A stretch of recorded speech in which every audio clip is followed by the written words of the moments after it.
Hola a todos, les habla el profesor Ángel Fernández. Continuamos con el contenido de la asignatura Inmunología. A continuación vamos a desarrollar el tema número 2, Inmunidad innata. Recordemos de la primera clase que nuestro sistema de defensa tiene dos brazos efectores, ¿no? Dos líneas de acción, dos líneas de defensa, que es la inmunidad innata y la inmunidad adaptativa. La inmunidad innata, a su vez, tiene dos brazos efectores. Una primera línea de defensa que está constituida por las barreras naturales, entiéndase piel, mucosa, flora comensal. Una segunda línea de defensa que es propiamente dicha, que es la respuesta propiamente dicha de la inmunidad innata, en donde participan sustancias antimicrobianas, células, fagocitos, linfocitos NK, y otros mecanismos como la inflamación, la respuesta de fase aguda, que son temas que desarrollaremos en próximas clases, pero que debemos fijar desde ya que pertenecen a la inmunidad innata y específicamente a esa segunda línea de defensa. Si esa primera o segunda línea de defensa no son capaces de contener el elemento agresor o potencialmente agresor, se va a activar una tercera línea de defensa que está mediada por los linfocitos T y B como componente celular y por los anticuerpos como componente no celular, y ambos elementos, linfocitos y anticuerpos, van a coadyuvar en la destrucción de ese elemento agresor que ingresó o que está presente en el interior de nuestro organismo. Las principales barreras naturales que existen en nuestro organismo son la piel, que nos protegen de aquellos elementos que están en el medio ambiente, y las mucosas en el interior del organismo, ¿okay? Que nos protegen contra aquellos elementos agresores, potencialmente agresores, que han ingresado al organismo, bien sea por las vías respiratorias o por las vías digestivas principalmente. Adicionalmente a la piel y mucosa existen otros mecanismos innatos que protegen diferentes epitelios en nuestro organismo. En esa tabla observamos cómo hay diferentes órganos o tejidos y qué elementos son utilizados en ellos para combatir esos elementos agresores.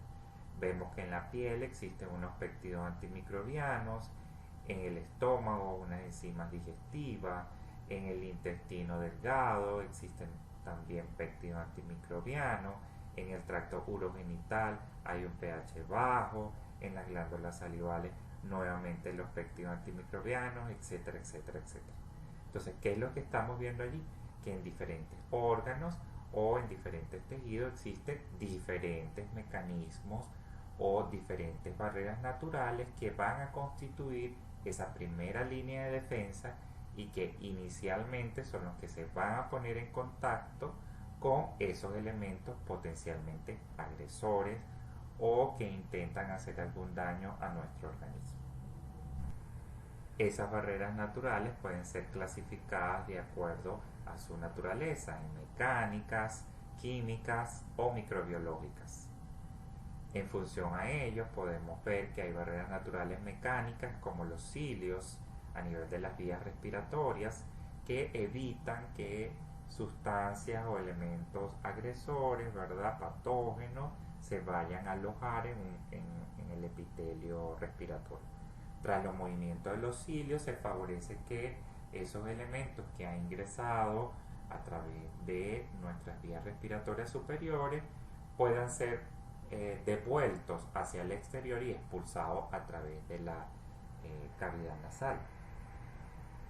Pueden ser también barreras naturales químicas como los péptidos antimicrobianos, están resaltados allí debido a la importancia que tienen. Esas son enzimas, son proteínas que actúan como una especie, en la gran mayoría de ellas, como tijeras, entre comillas, ¿no?, que básicamente lo que van a hacer es favorecer la destrucción de esos elementos agresores.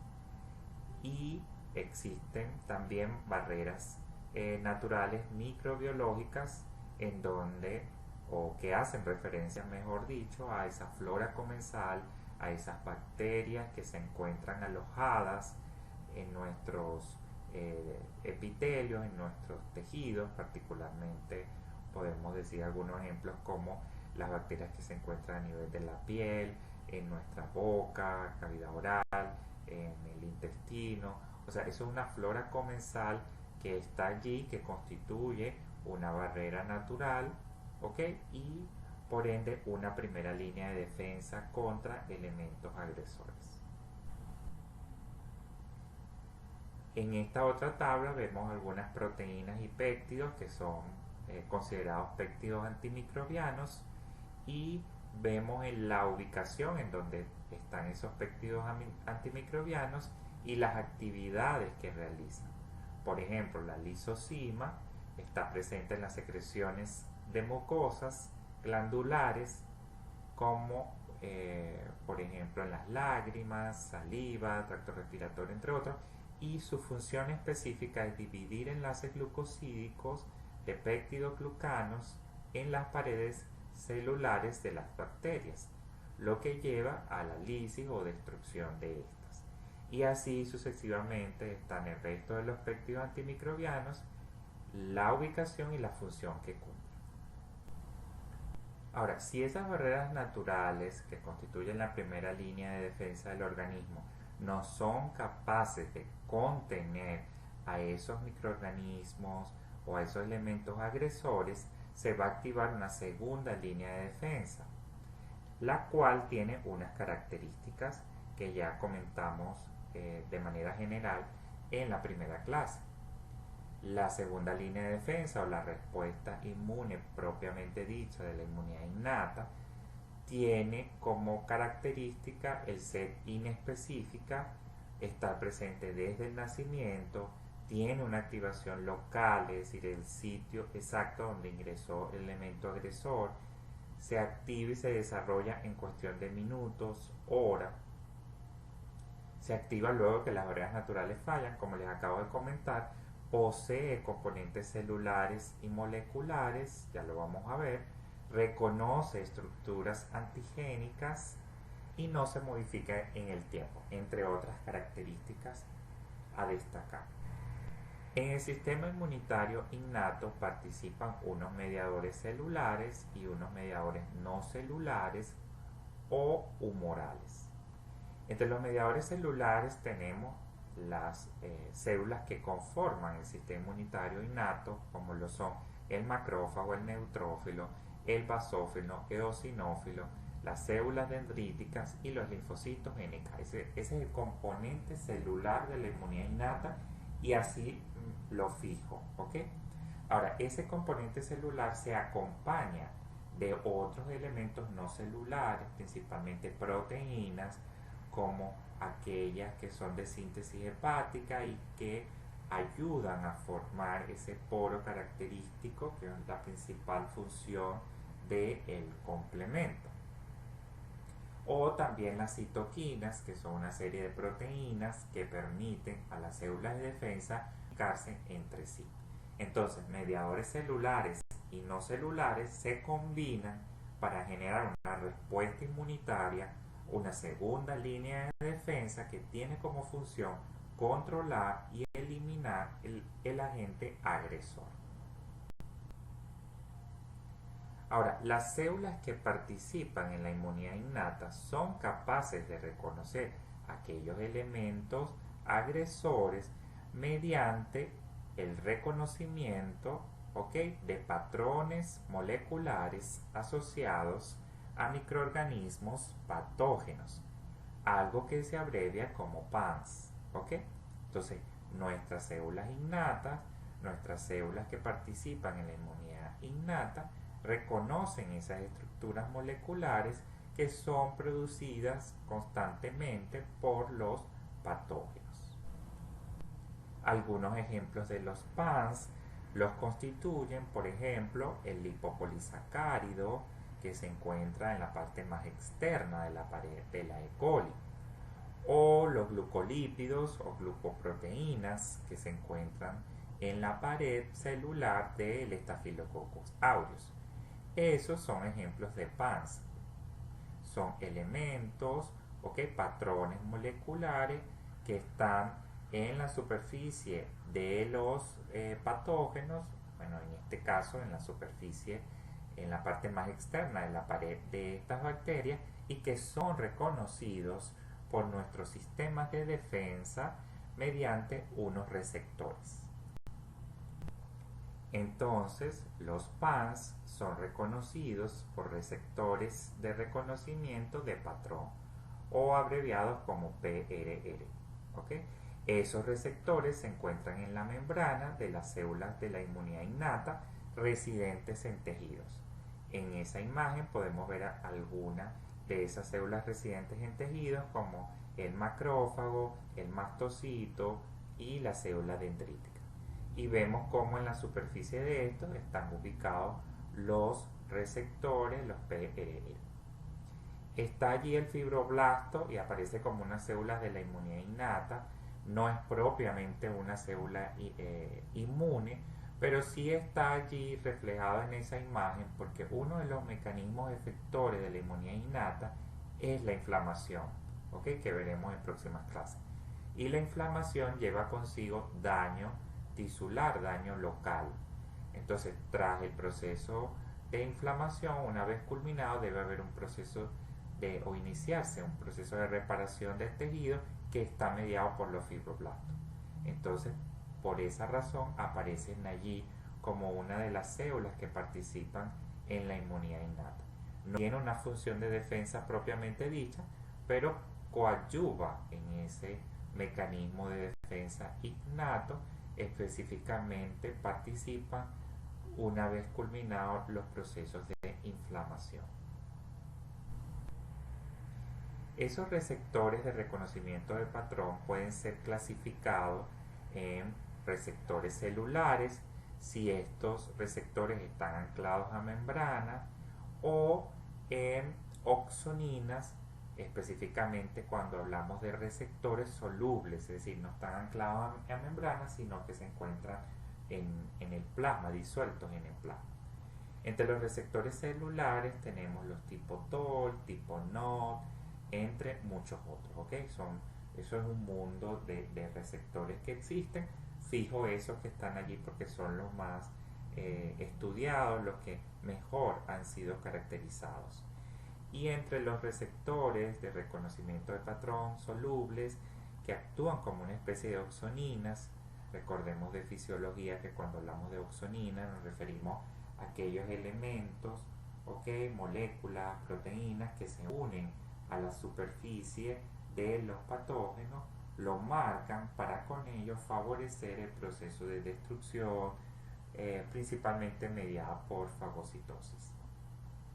Entre estas oxoninas o PRR o reconocimiento de patrón que actúan como oxoninas tenemos las pentraxinas, las colectinas, las ficolinas e incluso proteínas del complemento. Estos receptores, los PRR, pueden estar, como les comenté, anclados en la membrana, pueden estar en el citosol, disueltos en el citosol, o incluso formando parte de la membrana, pero de endosoma. ¿Cuál es la finalidad de esto? Bueno, de reconocer PANS de elementos extracelulares que no puedan ingresar al interior de las células, para eso entonces las células de defensa tienen estos receptores en membrana que se van a poner en contacto con los PANS, que le van a decir a la célula de defensa, mira, estamos frente a un patógeno. Pero recordemos, como les comentaba hace unos momentos, hay patógenos intracelulares, como por ejemplo los virus. Ellos son patógenos intracelulares obligados, es decir, ellos necesitan para poder vivir, multiplicarse, están en el interior de la célula. Entonces, en el interior de las células de nuestro organismo también deben existir moléculas que reconozcan PANS en la superficie de esos patógenos intracelulares. De allí la razón de que veamos algunos receptores en membrana u otros disueltos en el citoplasma de la célula. A la mano derecha de la diapositiva observamos algunos de esos tipos de receptores y cuáles son sus ligandos, es decir, a cuáles moléculas, cuáles antígenos se unen ellos eh, en la superficie de los patógenos. A diferencia de los receptores anclados en membrana o presentes en el citosol, aquellos que actúan como oxoninas, su finalidad o su principal función es ubicarse en la superficie del patógeno, ¿ok? Marcarlo, ¿verdad? Algo que se conoce en el contexto inmunológico como oxonización. Oxonizar significa marcar la superficie de los patógenos mediante la unión de diversas moléculas, ¿ok? Algunas de ellas que actúan como unos receptores de reconocimientos de patrón. Tras la oxonización viene el proceso de fagocitosis, ¿ok? Entonces se oxoniza el patógeno para que inmediatamente se desarrolle la fagocitosis. Y esto ocurre gracias a que nuestras células de defensa tienen receptores en su membrana que se van a unir a esos receptores de reconocimiento de patrón, o también conocidos como oxoninas, que están marcando la superficie. Entonces, cuando el fagocito reconoce a esos receptores, ¿verdad? Mediante sus receptores propios que están ubicados en la membrana, entonces se empiezan a emitir esos pseudópodos a englobar esas sustancias o esos complejos, y una vez en su interior iniciar el proceso de destrucción. Entonces, tras la oxonización se favorece la fagocitosis, pero también se favorece, se estimula, se promueve la activación del complemento. Recordemos de la primera clase que el complemento tiene como función formar un poro en la superficie de los patógenos y con ello favorecer el ingreso de líquido al interior, causando de esta forma la lisis de la célula. Una particularidad de la inmunidad innata es que los mecanismos de defensa que se utilizan, bien sean los componentes celulares o los componentes no celulares, pueden variar un poco dependiendo de la ubicación en donde esté ubicado el patógeno. Si el patógeno o el microorganismo infeccioso está en el espacio extracelular, principalmente van a actuar los macrófagos y los neutrófilos, junto con esos péptidos antimicrobianos que me imagino que son como una especie de tijeras, enzimas que van a ayudar a fragmentar, a romper, a destruir a los patógenos. Por el contrario, si el patógeno es intracelular, es decir, está ubicado en el interior de la célula, van a ser principalmente destruidos por los linfocitos NK. ¿Okay? Los linfocitos NK son las células especializadas de la inmunidad innata contra las infecciones o los patógenos, o las infecciones causadas por patógenos, mejor dicho, de naturaleza intracelular. Recordemos de fisiología que todas nuestras células sanguíneas derivan de una célula madre o stem cell ubicado en médula ósea. Esa célula madre va a dar origen a dos células hijas, una linfoide, un precursor linfoide que da origen a los linfocitos T, B y NK, y una célula hija mieloide que da al resto de las células, ¿okay? O al resto de las células de defensa, específicamente, que es lo que estamos hablando en este momento. Están resaltados en el recuadro rojo aquellos elementos o células que forman parte de la inmunidad innata. Fíjense que los linfocitos NK derivan de un precursor linfoide, ¿okay? Son un tipo particular de linfocito, pero pertenecen a la inmunidad innata, ¿okay? Actúan junto con el resto de las células en la inmunidad innata. Los granulocitos, llamamos a aquellas células que tienen en su citoplasma esos gránulos muy característicos, como son los neutrófilos, eosinófilos y basófilos, y llamamos fagocitos a los monocitos y neutrófilos, ¿okay? Que son los que tienen esa capacidad de fagocitar, procesar y presentar células que han sido incorporadas y destruidas en el interior de estas células de defensa. Nuestras células de defensa tienen en su membrana algo que se conoce como clúster de diferenciación, ¿okay? O se abrevia como CD. Hay más de 300 CD o moléculas, ¿okay? Que se encuentran en la superficie de nuestras células y que cumplen una función en específico. En la siguiente imagen podemos ver algunos de esos CD que pueden estar presentes en la superficie de la célula de defensa, y vemos cómo ellos están agrupados en diversas categorías que cada una de ellas definida con una función específica. Observamos, por ejemplo, que las moléculas CD4 y CD8 pertenecen a esa categoría de correceptores de señalización celular y adhesión, y son extremadamente importantes durante el proceso de activación de los linfocitos, ¿no? Y así sucesivamente, muchos de esos CD cumplen una función en específico.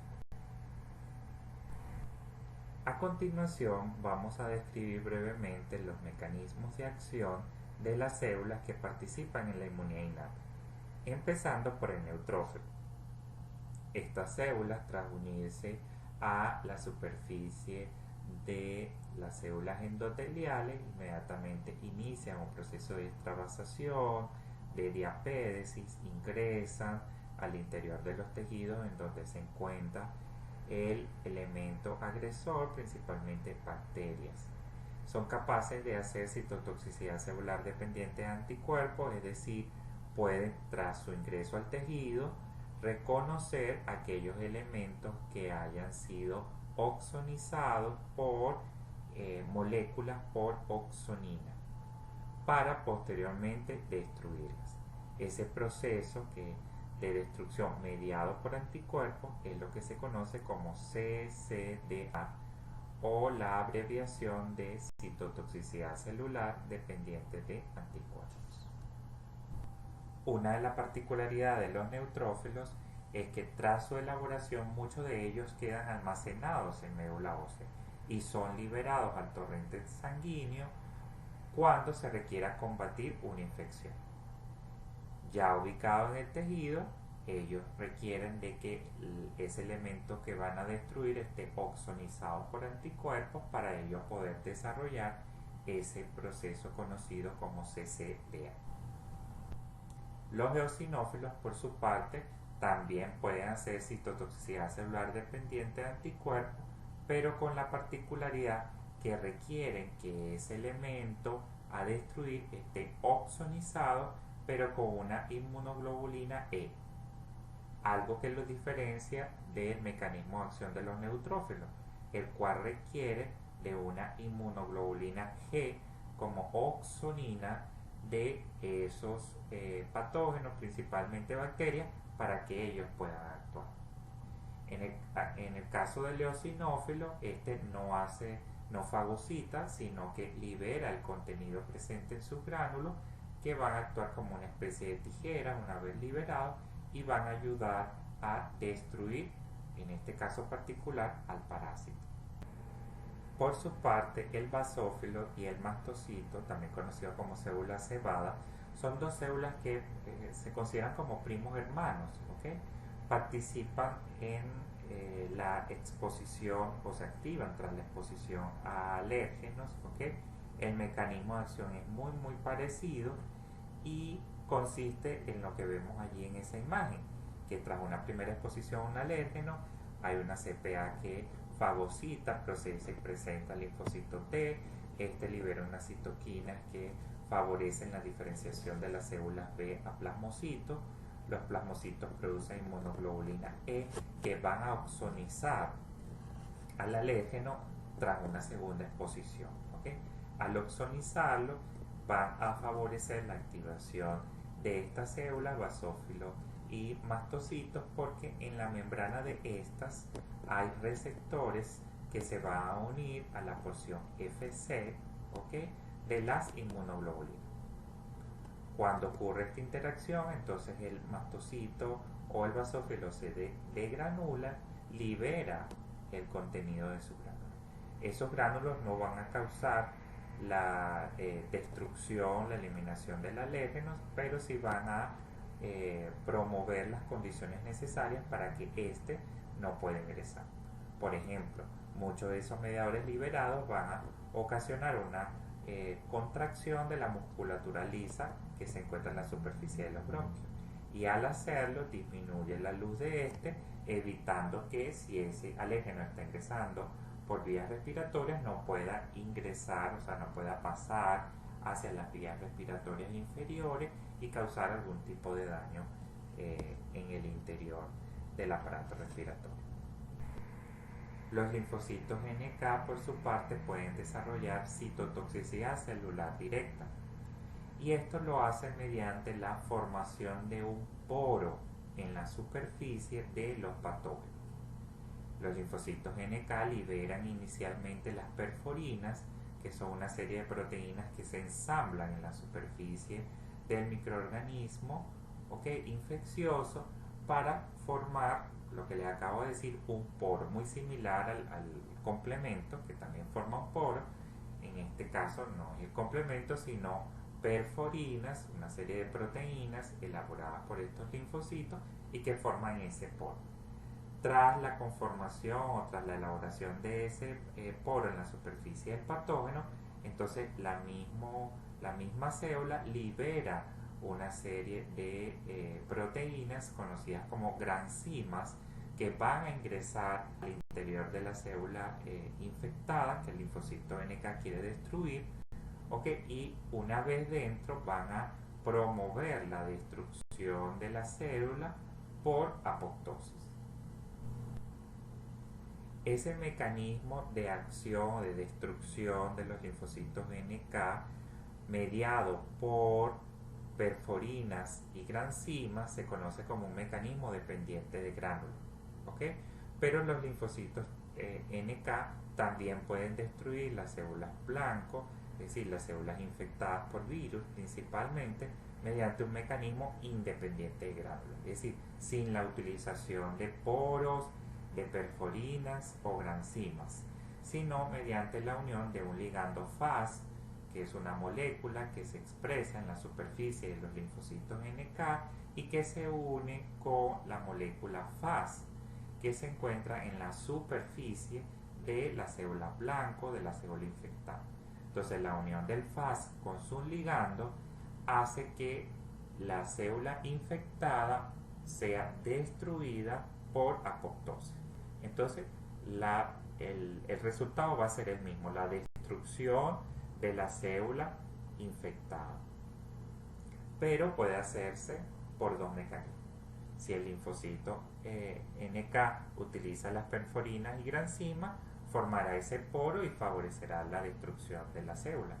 Pero si no quiere usar ese mecanismo, puede expresar en su superficie el ligando Fas, que se va a unir a la molécula Fas, y tras esa unión ligando receptor se va a promover la destrucción de la célula blanco o célula infectada por virus. Los linfocitos NK también pueden hacer CCDA. Para ello van a requerir que el elemento, la célula infectada, esté oxonizada por anticuerpos. ¿Por qué pueden hacer CCDA?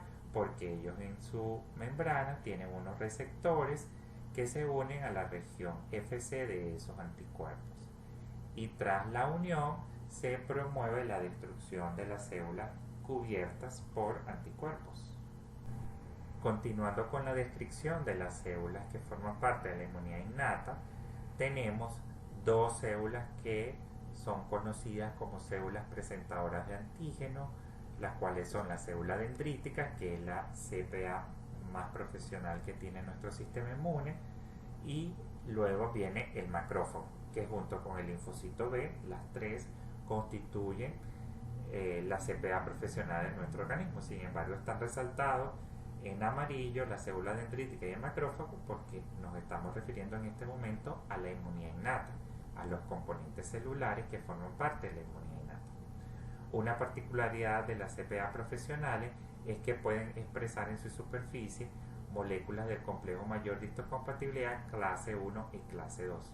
Por ende, pueden presentar antígenos a los linfocitos CD4 mediante el CMH de clase 2 y pueden presentar antígenos péptidos a el linfocito TCD8 mediante el acoplamiento de eso que quieren presentar a el CMH o a la molécula CMH de clase 1. A diferencia de las CPA profesionales, las CPA no profesionales la constituyen todo el resto de las células somáticas de nuestro organismo que son capaces de expresar moléculas de clase 1 del CMH. Por ende, solamente tienen la capacidad de presentar a los linfocitos TCD8. En esta imagen vemos como la célula dendrítica y el macrófago reconocen esos elementos agresores, lo procesan y lo presentan a los linfocitos, los cuales tienen restricción de reconocimiento. Específicamente los linfocitos T son los que tienen restricción de reconocimiento. Tras esa presentación a estos linfocitos, muchos de ellos se van a activar, se van a diferenciar y van a promover junto con los macrófagos y el resto de las células de la inmunidad innata la destrucción de ese microorganismo, de ese elemento agresor. ¿Okay? El linfocito B aparece en la gráfica, pero él no forma parte de la inmunidad innata, pero junto con la célula dendrítica y los macrófagos forman parte de las células presentadoras de antígenos profesionales, ¿sí? Conforma un equipo de trabajo. En este otro recuadro vemos la diferenciación de estas CPA profesionales en función a varias variables. Quiero destacar la variable de activación de células T, en donde podemos observar que las células dendríticas son las que principalmente están capacitadas para presentar antígenos a linfocitos T vírgenes, ¿okay? Linfocitos que acaban de salir del proceso de maduración.